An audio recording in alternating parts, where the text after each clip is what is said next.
बिहार सरकार ने स्मार्ट बिजली मीटर को लेकर एक बड़ी राहत उपभोक्ताओं को दी है। हाल ही में बिहार में पूरे राज्य में बिजली उपभोक्ताओं को स्मार्ट मीटर से जोड़ने का काम किया जा रहा है, लेकिन इस कवायद में लोगों को सबसे ज्यादा दिक्कत इस स्मार्ट मीटर को रिचार्ज करने की आ रही थी। ग्रामीण इलाकों में तो हालत ये थी कि लोग रिचार्ज नहीं करवा पा रहे थे और लोगों की बत्ती गुल हो रही थी। लेकिन अब इस मामले में सरकार ने एक अहम और बड़ा ही निर्णायक फैसला लिया है। दरअसल सरकार की तरफ से ये तय किया गया है कि शहरी इलाके में डाकिया यानी पोस्टमैन और ग्रामीण इलाके में डाक सेवक कस्टमर के घर पहुंचकर स्मार्ट मीटर का रिचार्ज घर बैठे ही करेंगे। इतना ही नहीं, इसके अलावा कॉमन सर्विस सेंटर से भी बिजली उपभोक्ता अपने बिल को रिचार्ज करवा सकते हैं। साथ ही सरकार ने बिजली चोरी रोकने के लिए भी कई अहम फैसले किए हैं। आपको बता दें कि बिहार सरकार की तरफ से पूरे राज्य के बिजली उपभोक्ताओं को स्मार्ट मीटर से जोड़ने का फैसला किया गया है। प्रीपेड स्मार्ट मीटर से करोड़ों रुपए की बिजली चोरी रुकेगी। इसका सीधा फायदा बिजली उपभोक्ताओं के साथ साथ सरकार को भी होगा। आपको बता दें कि स्मार्ट मीटर लगाने से राज्य में बिजली की चोरी पर नकेल कसी जा रही है। इतना ही नहीं, south Bihar power distribution company ने लोगों को टैरिफ में 15 पैसे की छूट भी दी है। साथ ही अब रिचार्ज को लेकर भी लोगों की टेंशन खत्म हो गई है। वहीं कई ऐसे उपभोक्ता हैं जो इस स्मार्ट मीटर के तेज चलने पर सवाल उठा रहे हैं, तो वो ऑप्शनल मीटर भी लगाकर चेक कर सकते हैं। वहीं कुछ उपभोक्ताओं से भी हमने बातचीत की जिन्होंने इस स्मार्ट मीटर को लेकर अपनी राय रखी है। तो चलिए सबसे पहले आपको बताते हैं कि सरकार की पूरी स्कीम है क्या और सरकार ने किस तरीके से बिहार में जो बिजली चोरी पर नकेल कसने के लिए क्या कुछ कदम उठाए हैं और कैसे आप घर बैठे और कब से इन स्मार्ट मीटर को आप बिना किसी परेशानी के घर बैठे ही रिचार्ज करवा सकते हैं।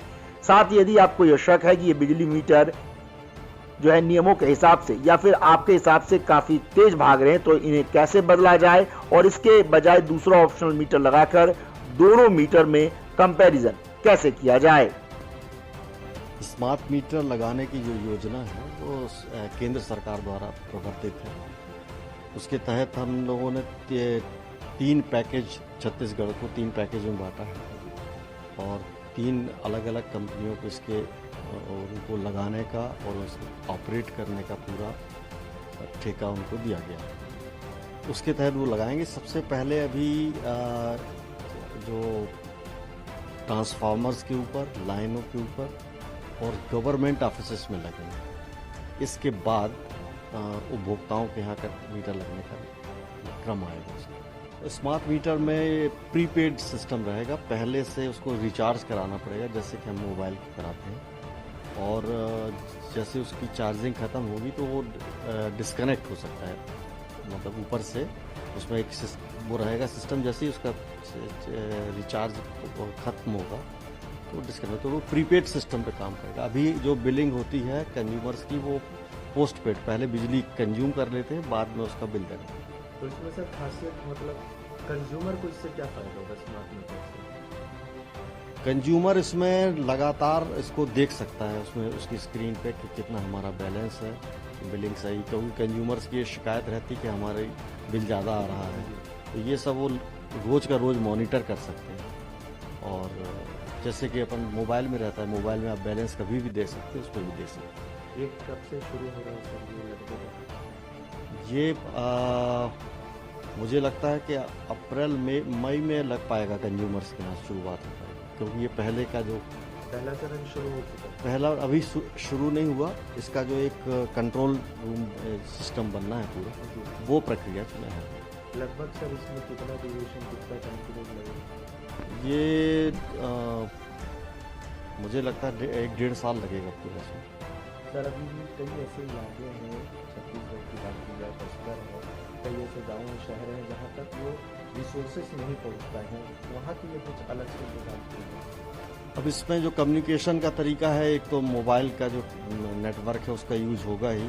इसके अलावा भी कोई रेडियो फ्रिक्वेंसी ऑपरेटेड जो RF टेक्नोलॉजी है उसका भी उपयोग कर सकते हैं। इन लोगों को दोनों चीज़ें अलाउड हैं। जो ठेकेदार हैं वो जो भी अप्रोच में है वो टेक्नोलॉजी उसका उपयोग करें। काफ़ी सारे जगह पे अभी भी इलेक्ट्रिसिटी की थेफ्ट होती है।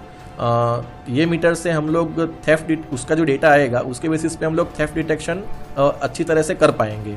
और हम लोग जान पाएंगे कि कहाँ पे कौन से एरिया में ज़्यादा थेफ्ट है और प्रॉपर गाइडेड हम लोग विजिलेंस एक्टिविटी कर पाएंगे। तो मेरा मानना है कि उससे अगर हमारा जो AT&C लॉसेज है वो हम लोग कर पाएंगे, जिसका डायरेक्ट बेनिफिट कंज्यूमर को मिलेगा। सर दूसरी पड़ेगा हाँ, बस वही टेक्नोलॉजी से यूज टू होना पड़ेगा।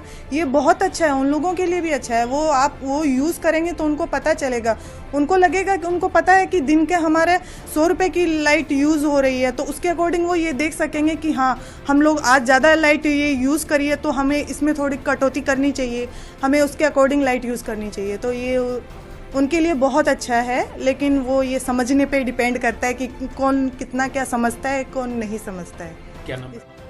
फिलहाल सरकार की तरफ से ये भरोसा दिया जा रहा है कि आपके स्मार्ट मीटर बिल्कुल ठीक है और इसे लगवाने पर कोई नुकसान नहीं होगा, लेकिन देखना होगा कि कंज्यूमर का इस पर कितना भरोसा हो पाता है। क्या कंज्यूमर वाकई स्मार्ट मीटर को आसानी से अपना पाता है, क्योंकि इसमें कई तकनीकी दिक्कतें कस्टमर द्वारा आरोप लगाए जा रहे हैं जो उन्हें रोजमर्रा की जिंदगी में महसूस हो रही है। फिलहाल सरकार की योजना है कि पूरे राज्य में स्मार्ट मीटर से उपभोक्ताओं को लेस कर दिया जाए और कंपनियों ने इस पर काम करना भी शुरू कर दिया है। अब ऐसे में देखना होगा कि कंपनी द्वारा दिए गए भरोसे को कस्टमर कितना उसे कसौटी पर उतार पाता है। जैसे स्मार्ट मीटर को लेकर तमाम झंझट और तमाम विरोध है, क्या ये विरोध खत्म हो पाता है? वहीं सरकार की तरफ से जिस तरीके की राहत देने की बात की गई है कि ग्रामीण स्तर पर भी लोग रिचार्ज करवा पाएंगे, क्या वो सही मायने में उपभोक्ताओं के घर पहुंचकर कोई रिचार्ज संभव हो पाएगा? तो यकीनन ये बिहार के लिए बड़ी सौगात है। Bureau report, news 4।